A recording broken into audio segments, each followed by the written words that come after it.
औज़ुबिल्लाहिमिनश्शैतानिर्रजीम बिस्मिल्लाहिर्रहमानिर्रहीम। अस्सलाम वालेकुम नाज़रीन, मैं हूँ एस्ट्रोलॉजर कामरान लियाकत। उम्मीद करता हूँ आप सब लोग खैरियत से होंगे।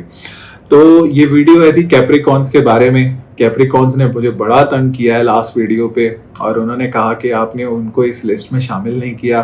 क्या कैप्रिकॉर्न वालों का बुरा वक्त है? क्या 2025 कैप्रिकॉर्न वालों के लिए बहुत ज़्यादा बुराइयां लेकर आ रहा है? क्या कैप्रिकॉर्न वाले बढ़ गए हैं? बड़े कमेंट्स आए, और मैंने कहा भाई अगर मैंने लिस्ट में शामिल नहीं किया इसका मतलब ये थोड़ी है कि कैप्रिकॉर्न वालों पे बुरा वक्त है, ठीक है। बल्कि कैप्रिकॉर्न वालों के लिए तो बहुत अच्छी चीजें होने जा रही हैं। सैटर्न उनके बहुत अच्छे घर में मूव होने जा रहा है। साढ़े की नहुसत उनके ऊपर से खत्म होने जा रही है, और जुपिटर उनके छठे घर में मूव होने जा रहा है। जुपिटर की नजरें बहुत अच्छी होंगी। So many good things coming their way as well, और उनके लिए बहुत ज़्यादा अच्छी चीज़ें होने जा रही हैं कैप्रिकॉर्न्स वालों के लिए, ठीक है। जो सैटर्न है, मैं बता देता हूँ कि वो 30 मार्च को आपके 3rd हाउस में मूव होगा, ठीक है। और जो जुपिटर है वो आपके तकरीबन 15 मई को जो है वो आपके 6th हाउस में मूव हो जाएगा। जनरली 6th हाउस इतना अच्छा माना नहीं जाता है, लेकिन चूंकि हमारी ज़्यादा जो हम डिटेल देख रहे होते हैं वो जुपिटर की नज़रों को देख रहे होते हैं। सो अलबत्ता नज़रें इसकी बहुत अच्छी हैं, एक आपके 10वें घर पे, फाइनेंस के घर पे। सो ओवरऑल एक 2025 का साल जो है वो एक बहुत अच्छा और एक बड़ा बेहतरीन साल आप लोगों के लिए साबित होने जा रहा है इंशाल्लाह। तो चलिए इसको डिटेल में डिस्कस कर लेते हैं और आपको बताते हैं कि कौन सा सितारा आपके लिए किस तरह से रहेगा और क्या इम्पैक्ट लेकर आएगा, और क्या क्या चीज़ें आप 2025 में एक्सपेक्ट कर सकते हैं, और क्या प्लानिंग कर सकते हैं, और अपने लिए किन चीज़ों को इम्प्रूव कर सकते हैं। तो सबसे पहले बात करते हैं जो एक 7.5 साल की बुराई है कैप्रिकॉर्न्स के ऊपर से जो हटने जा रही है, वो 7.5 है, ठीक है।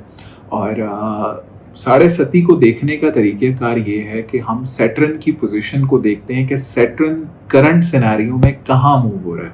तो अगर हम आज की तारीख जब मैं ये वीडियो रिकॉर्ड कर रहा हूँ तो देखें तो सैटर्न एक्वेरियस में मूव हो रहा है। तो जहाँ पे सैटर्न मूव हो रहा होता है उससे पीछे वाले सितारे को आखिरी ढैया, जहाँ पे मूव हो रहा होता है उसको दूसरा, और उससे आगे वाले को पहला ढैया। बहुत दफ़ा ये बात बता चुका हूँ। तो चूंकि एक्वेरियस में है तो एक्वेरियस से पहले वाला कैप्रिकॉर्न, कैप्रिकॉर्न वालों को लास्ट, एक्वेरियस वालों को दूसरा, और पाइसेस वालों को पहला ढैया। अब होता यह है कि सम टाइम इसका असेंडेंट यानी जो राइजिंग साइन है, जो ताले लगन है, उसके ऊपर भी इंपैक्ट आता है। लेकिन इसका मोस्ट ऑफ द इंपैक्ट तब आता है कि अगर आपको सैटर्न की महादशा हो, ठीक है, यानी जो आपको सैटर्न का टाइम पीरियड चल रहा हो, या आपका जो है वो मून साइन जो है वो कैप्रिकॉर्न, एक्वेरियस या पाइसेस है राइट नाउ, ठीक है। तो आपके ऊपर इसका ज्यादा इफेक्ट है। अगर आपका महादशा नहीं है ना कैप्रिकॉर्न की, सैटर्न की या मून की, तो आपके ऊपर इसका कोई 10-15% तक ही इफेक्ट आता है। ऑल्दो ये जब जाएगा तो ऑब्वियस सी बात है कि एक बहुत पॉजिटिव और एक बेहतर पोजीशन बना रहा है आपके लिए, और बहुत ज़्यादा नेगेटिविटी आपकी लाइफ से एलिमिनेट होगी। स्पेशली अगर आप खुद से मुआयना करें और देखें कि आपने पिछले 7.25 साल या 7 साल में ज़्यादा प्रॉब्लम्स देखी हैं, तो इंशाल्लाह ये जब बुराई हटेगी तो आपके ऊपर बहुत ज़्यादा पॉजिटिविटी आएगी। स्पेशली अगर पिछले 2-2.5 साल के अंदर आपने बहुत ज़्यादा प्रॉब्लम्स देखी हैं अपने काम के हवाले से, अपनी जॉब के हवाले से, specially lower part of body में दर्द रहना, या किसी का टांग वगैरह का टूटना, या कोई एक्सीडेंट होना, इस तरह की चीज़ें अगर आप कैप्रिकॉर्न है, इस तरह की चीज़ें आपने देखी हैं, तो इंशाल्लाह जब 30 मार्च को सैटर्न मूव होगा और पाइसेस में जाएगा, you will feel a lot better, a lot relax, a lot improved as well. अब सैटर्न क्या करेगा जी? सैटर्न आपके 3rd हाउस में मूव हो जाएगा, और आपके पहले घर का भी मालिक और आपके दूसरे घर का भी मालिक, जो यानी कि आपकी पर्सनालिटी का भी मालिक और आपके फाइनेंस के घर का भी मालिक। और जब फाइनेंस के घर का सितारा तीसरे घर में चला जाए तो हम देखते हैं कैसे बंदे को जॉब से कोई गाड़ी वगैरह भी मिलती है, या वो इतना फाइनेंस ज़रूर इकट्ठा कर लेता है कि कोई छोटी गाड़ी वगैरह भी ले ले, ठीक है। या अगर आप कोई ऐसे शख्स हैं जो कि मुल्क से बाहर जाकर जॉब करना चाहते हैं या बिजनेस करना चाहते हैं, स्पेशली अगर आप कोई तालिब इल्म हैं और अगर आप ऑस्ट्रेलिया की तरफ जाना चाहते हैं या आप कोई इमिग्रेशन लेना चाहते हैं या कोई आप जॉब अप्लाई करना चाहते हैं, आप जॉब मुल्क से बाहर जाके करना चाहते हैं ऑस्ट्रेलिया की तरफ या कतर या ओमान या सऊदीया या दुबई की तरफ, यूएई की तरफ कहीं पे जाके अगर आप जॉब करना चाहते हैं, this is the right and perfect year for you. इंशाल्लाह Saturn will support you a lot. और अगर आप कोई ऑनलाइन काम करना चाहते हैं, कोई दूसरे ममालिक में रिमोटली काम करना चाहते हैं, वो भी आपके लिए बहुत ज़्यादा सूटेबल ये साल 2025 का साबित होगा। मैं समझता हूँ कि आपके फाइनेंस में बहुत ज़्यादा बेहतरी और आपके काम पे बहुत ज़्यादा बेहतरी, आपके घर का माहौल बहुत ज़्यादा बेहतर होगा, आपकी ओवरऑल हेल्थ बहुत ज़्यादा बेहतर होगी, आपके वालदैन की सेहत बहुत ज़्यादा बेहतर होगी। घर में जो प्रॉब्लम्स थी या आपको पिछले 2-2.5 साल में बहुत ज़्यादा अनसर्टेनिटी आपको अपनी प्लेस के हवाले से, अपने घर के हवाले से देखने को मिली या घर में परेशानियां देखने को मिली, तो इंशाल्लाह 30 मार्च के बाद आप देखेंगे कि उसमें भी बहुत ज़्यादा इम्प्रूवमेंट और आपको बेहतरी आते हुए नज़र आएगी। आपकी पर्सनालिटी बहुत ज़्यादा इम्प्रूव होगी। ओवरऑल बहुत ज़्यादा अच्छी चीज़ें मुझे 2025 में आपके लिए होते हुए नज़र आती हैं। अब जो दूसरा एस्पेक्ट है ना, वो है जुपिटर का। दिस इज़ द रीज़न कि मैंने उस वीडियो में कैप्रिकॉन्स को शामिल नहीं किया था। अब जुपिटर जो है ना, वो 30 मई को आपके 6th हाउस में मूव होने जा रहा है।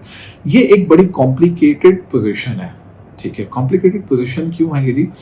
अब हम देखते हैं कि जुपिटर जहां बैठता है ना, ठीक है, स्पेशली ट्रांजिट में, उस घर को बेहतर करता है। अब ये छठे घर में जा रहा है, चूंकि खराब घर में जा रहा है और पॉजिटिव होके जा रहा है, तो इसका जो इफेक्ट है वो सम टाइम नेगेटिव हो सकता है and most of the time इसका कोई खासा इफेक्ट आपको आएगा नहीं। जिस तरह से आपके हालात चल रहे हैं उसमें आपको इम्प्रूवमेंट कोई 20-30% तक ही नज़र आ सकती है, ठीक है। स्पेशली अगर आपको जुपिटर की महादशा है, अगर आपको लगता है आपके जायचे में है तो। अब होगा क्या, इसकी नज़रें जो है ना, हाँ वो नज़रें बहुत अच्छी हैं। वो जो नज़रें अपना काम दिखाएंगी उसमें आपको रिस्पेक्ट में आपकी काफ़ी इजाफा होगा। आपको कोई प्रमोशन अगर पेंडिंग है वो हो सकती है। अगर आप कोई गवर्नमेंट रिलेटेड बिजनेस करना चाहते हैं या कोई ठेका करना चाहते हैं या आप कोई गवर्नमेंट से रिवॉर्ड वगैरह कुछ लेना चाहते हैं, उसमें भी आपको बहुत ज़्यादा फ़ायदा होगा। या कोई आप गवर्नमेंट रिलेटेड एग्ज़ाम देना चाहते हैं, CSS वगैरह, उसमें भी आपको फ़ायदा होगा। या अगर आप गवर्नमेंट जॉब के लिए अप्लाई करना चाह रहे हैं तो उसमें भी आपको मुझे फ़ायदा होता हुआ नज़र आता है। एक नज़र इसकी आपके फाइनेंस के घर पे भी जाती है, तो इंशाल्लाह आप फाइनेंस के घर से जब सैटर्न भी निकल जाएगा तो आपका फाइनेंस भी बहुत ज़्यादा इम्प्रूव होगा। ओवरऑल मैं कैप्रिकॉन्स वालों को ग्रो करते हुए देखता हूँ।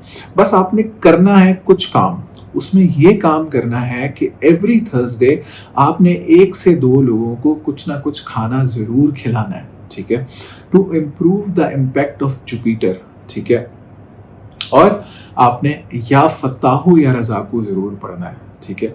अच्छा, कैप्रिकॉन्स वालों के लिए ना एक बात ये होती है कि they succeed in their life after the age of 30, ठीक है। स्पेशली अगर आपका राइजिंग साइन कैप्रिकॉन है तो मुझे लगता है कि आपको कामयाबी थोड़ी सी लेट जाके मिलती है ज़िंदगी में, क्योंकि आपका जो रूलिंग स्टार है ना वो सैटर्न है। और जब सैटर्न जो सितारा है ना, उसको जनरली ये माना जाता है कि इट्स एन ओल्ड स्टार। वो इस वजह से माना जाता है क्योंकि एक स्लो पेस सितारा है ना, एक घर में 2.5 साल रहता है। सबसे ज्यादा एक घर में रहने वाला सितारा सैटर्न है, 2.5 साल। It's an old pace star है, ठीक है। मतलब अगर आप कह लें कि जैसे जैसे अपनी जिंदगी में ग्रो करते हैं ना Capricorns, and Aquarius as well, क्योंकि उनका भी सितारा सैटर्न है, they get better, they get improved, ठीक है। तो माशाल्लाह एक अच्छा साल है आप लोगों के लिए। बस आप लोगों को जुपिटर की रेमेडी करनी होगी। ओवरऑल मैं बहुत ज़्यादा इम्प्रूवमेंट देख रहा हूँ आपके लिए। तालिब इल्मों के लिए भी बहुत अच्छा साल है। इवन आपकी शादी के चांसेस भी बहुत ज़्यादा हाई होते हुए नज़र आते हैं। अगर आपकी शादी का कोई प्रॉब्लम चल रहा है तो उस हवाले से भी मैं बहुत ज़्यादा इम्प्रूवमेंट और आपकी कोई शादी वगैरह के मामलात भी आने वाले 2025 में, इवन 26 में भी होते हुए देखता हूँ, क्योंकि यहाँ 2.5 साल के लिए सैटर्न आ रहा है, तो एक बहुत अच्छी पोजीशन है। ऐसे अफराद जिनकी शादी के मसले मसाइल रहते हैं, उनकी शादी का मसला हल होते हुए नजर आता है, ठीक है। और मुझे आप फ्रीक्वेंट ट्रैवलिंग भी करते हुए नज़र आते हैं। इस 2025-26 के दौरान आपको हज उम्रे पर भी जा सकते हैं। आपके बहन भाइयों को भी इम्प्रूव होते हुए देखता हूँ, बहन भाइयों के साथ मामलात इम्प्रूव होते हुए देखता हूँ। ओवरऑल एक बहुत अच्छा साल है, एक बहुत बेहतर साल है और 2024 के मुकाबले में 2025 मुझे ये लगता है कि एक अच्छा और इम्प्रूव्ड ईयर इंशाल्लाह आप लोगों के लिए साबित होगा, क्योंकि सैटर्न को अक्सर ये कहा जाता है कि ट्रांजिट में ठीक नहीं होता। तो अगर आप देखें कि आपके फाइनेंस के घर में ट्रांजिट कर रहा था, ठीक है, तो अब जब ये फाइनेंस के घर से निकल जाएगा तो इंशाल्लाह आपके लिए बहुत ज़्यादा बेहतरियाँ, आपके कॉन्फिडेंस में बेहतरी, आपकी सेहत में बेहतरी। अगर आपने पिछले 2-2.5 साल में पेट के मामलात में ख़राबी देखी है तो वो भी इंशाल्लाह आपको इम्प्रूव होते हुए नज़र आएंगे। So overall a good year. बाकी एक डिटेल वीडियो भी चैनल पर आएगी which is going to be month by month आपके तमाम सितारों के हवाले से। तो अगर अब तक आपने चैनल को सब्सक्राइब नहीं किया हुआ तो चैनल को सब्सक्राइब कर लें और बेल आइकन का बटन ज़रूर दबाएं ताकि आप जब भी कैप्रिकॉन की मैं वीडियो अपलोड करूं तो आप उसको देख सकें, ठीक है। सो आई होप कि बहुत सारी चीज़ें आप लोगों को क्लियर हो गई होंगी और अगर अभी भी आपके कोई सवालात हैं तो आप कमेंट सेक्शन में मुझसे पूछ लें। और दूसरे बुर्ज वाले भाई आप लोग परेशान ना हुआ करें, ठीक है। ज़रूरी नहीं है कि अगर मैंने आपको किसी लिस्ट में शामिल नहीं किया तो आपको बुरा वक्त है, ठीक है। इट्स नॉट लाइक दैट, ठीक है। तो दुआओं की दरख्वास्त है और नेक्स्ट वीडियो में मुलाकात होगी अल्लाह ने के बाद।